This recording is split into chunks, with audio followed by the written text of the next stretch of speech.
நண்பர்கள் அனைவருக்கும் வணக்கம். வாங்க இன்னைக்கு நம்ம ராமாயணத்தில் ஒரு கதையை பார்ப்போம்.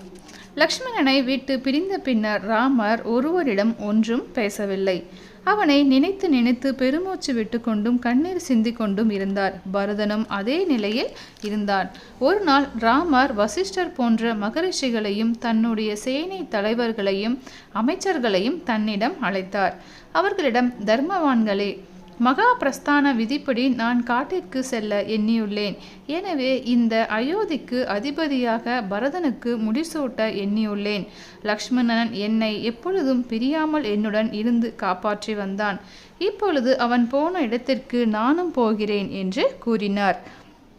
இதை கேட்டவுடன் கோவென்று கதறியபடி பரதன் ஓடி வந்து ராமரின் பாதங்களை பற்றி கொண்டான். அவன் கதறிய கதறலில் அரண்மனையில் சகல பிராணிகளும் நடுநடுங்கின. உருண்டு புரண்டு அழுதான். பின்னர் ராமரை பார்த்து, அண்ணா, இந்த ராஜ்ய பாரம் எனக்கு வேண்டாம். நான் தங்களை விட்டு பிரிய மாட்டேன் என்று அழுதபடி சொன்னான். அப்பொழுது வசிஷ்டர் ராமரை பார்த்து, ராமா, உன் வார்த்தைகளை கேட்டு சகல பிராணிகளும் துடிக்கின்றன. அவர்களுடைய மனம் கோணும்படி நடக்காதே. அவர்களுடைய விருப்பத்தை கேட்டு அதை நிறைவேற்றுவே என்று கூறினார். பின்னர் அங்கிருக்கும் எல்லோரையும் பார்த்து ராமர், உங்களுக்கு நான் என்ன செய்ய வேண்டும் என்று கேட்டார். அதற்கு அவர்கள், தாங்கள் எங்கே போகின்றீர்களோ நாங்களும் அங்கே வருகிறோம். எங்களிடம் தாங்கள் அன்பு கொண்டிருப்பது உண்மையென்றால் எங்களையும் அழைத்து கொண்டு செல்லுங்கள். தபோவனமோ மலைச்சாரலோ நதியோ சமுத்திரமோ எங்கு தாங்கள் இருக்கிறீர்களோ அங்கு நாங்களும் இருக்க வேண்டும். நாங்கள் கேட்கும் வரம் இதுதான். தங்களையே எங்கள் மனம் நாடி இருக்கிறது என்று கூறினார்கள். அவர்கள் தன்மேல் கொண்டிருந்த அன்பை கண்டு ராமர் மிகவும் ஆச்சரியமடைந்தார். பின்னர் அப்படியே செய்கிறேன் என்று சொல்லி அவர்களுக்கு சம்மதம் தெரிவித்தார். அவர்களை அனுப்பி வைத்தார். பின்னர் தன் தம்பி பரதனுடன் ஆலோசனை செய்து நாட்டை குசலவர்களிடம் ஒப்படைப்பது என்று முடிவெடுத்தார். கோசல நாட்டின் தென்பகுதிக்கு குசனை மன்னனாக்கினார். வடபகுதிக்கு லவனை அரசனாக்கி அபிஷேகம் செய்து வைத்தார். குசனும் லவனும் கோசல நாட்டை இரண்டாக பிரித்து நல்ல முறையில் ஆட்சி நடத்த தொடங்கினர். அதை கண்டு பரதனும் ராமரும் மிகவும் மகிழ்ச்சி அடைந்தனர். பின்னர் தூதர்களை மதுபுரிக்கு அனுப்பி வைத்தார். சத்ருகனனை அழைத்து வரும்படி கட்டளையிட்டார். தூதர்கள் எங்கும் தங்காமல் மதுபுரிக்கு விரைவாக சென்றனர். சத்ருகனனை கண்டு வணங்கினர்.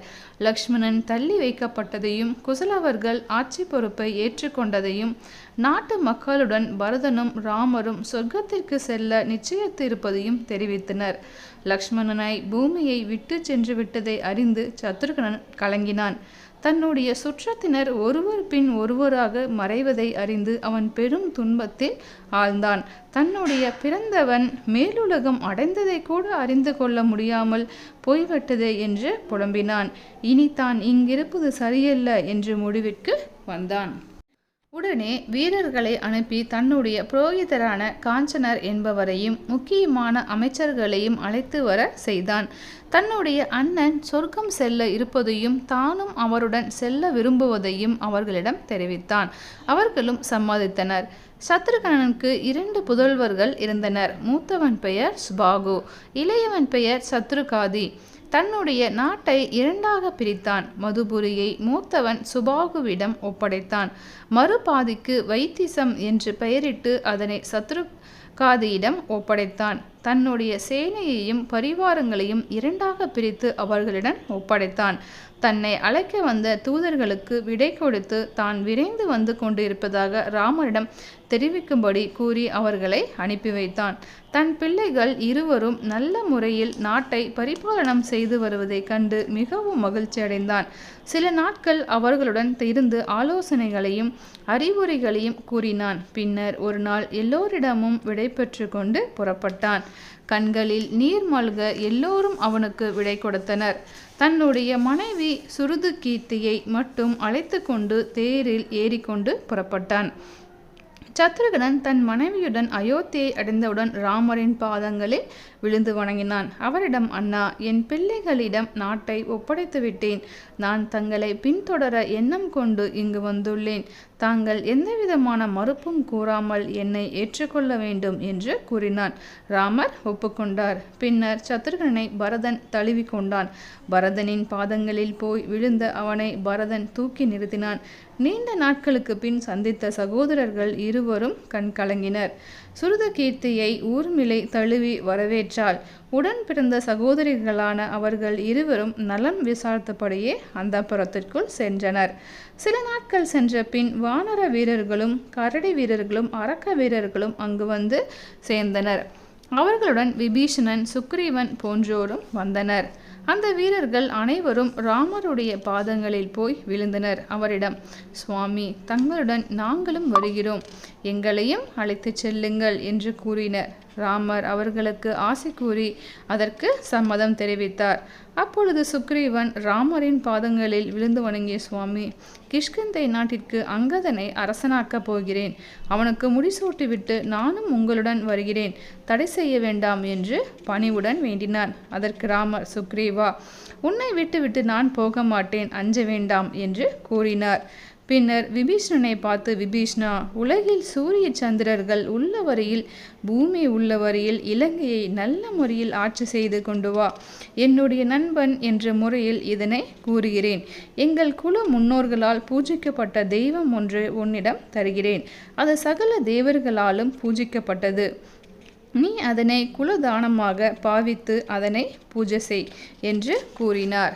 விபீஷணன் கண்களில் நீர் மல்க அதை ஒப்புக்கொண்டான். ஸ்ரீமத் நாராயண விக்கிரகம் ஒன்றை அவனிடம் கொடுத்தார். அவன் அதை வணங்கி பணிவுடன் ஏற்றுக்கொண்டான். பின்னர் அனுமனை பார்த்து பேசத் தொடங்கினார். அனுமனே, நீ என்றும் போல் இருந்து வா. நீ சிரஞ்சீவியாய் வெகுகாலம் இந்த உலகில் வாழ்வாய்.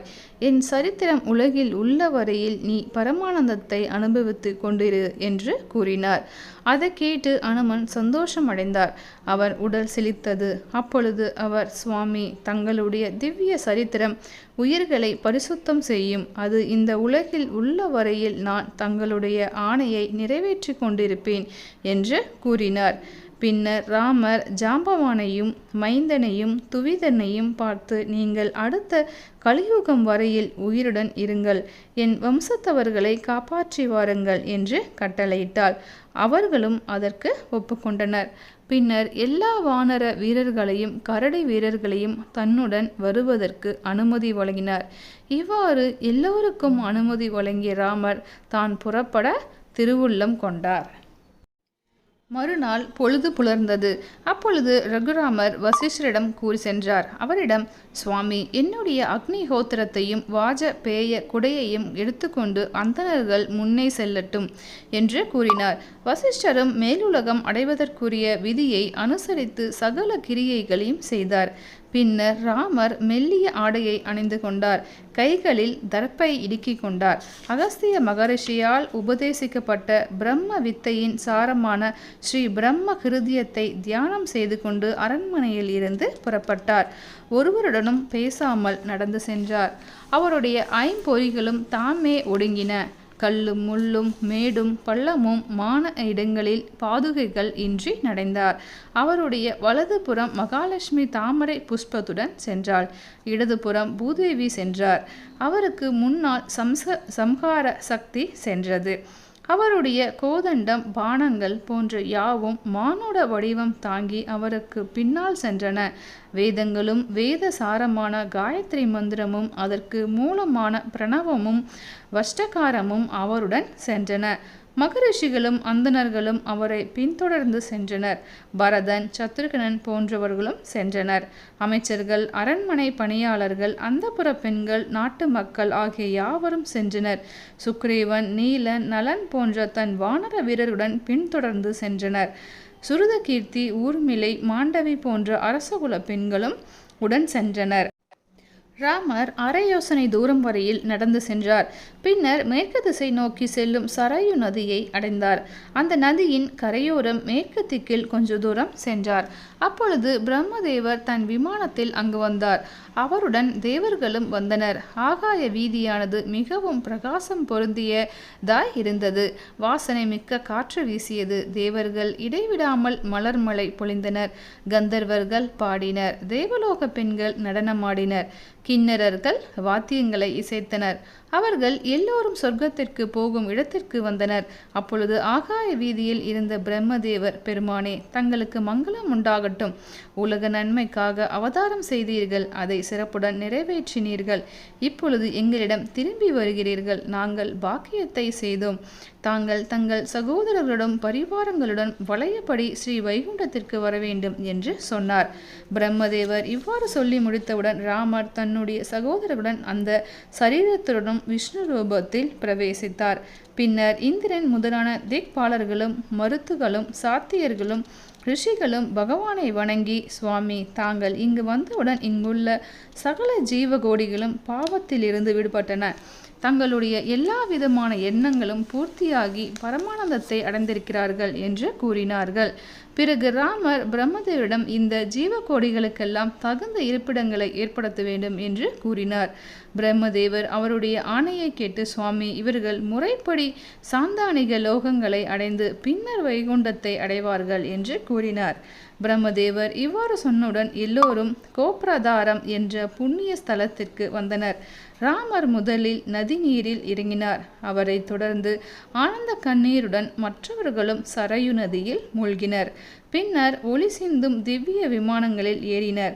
தேஜோமயமான உடலுடன் உத்தம உலகங்களை சென்றடைந்தனர். வானர வீரர்களும் அரக்க வீரர்களும் கரடி வீரர்களும் சரையு நதியில் தங்கள் உடலை விட்டுவிட்டு சாந்தானிக உலகத்தை அடைந்தார்கள்.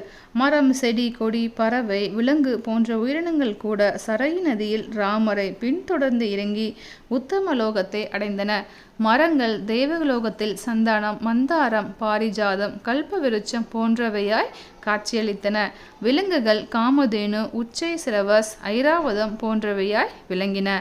இவ்வாறு மகாவிஷ்ணு தன்னுடன் வந்த சகல உயிர்களுக்கும் உத்தம லோகங்களை கொடுத்தார். பின்னர் நித்திய சூரிகளால் சேவிக்கப்பட்டு தாம் அவதரித்த காரியம் முடிந்தபடியால் பரமானந்தத்துடன் வைகுண்டத்திற்கு எழுந்தறினார். நன்றி நண்பர்களே. மீண்டும் அடுத்த கதையில் சந்திப்போம். அதுவரை நன்றி, வணக்கம்.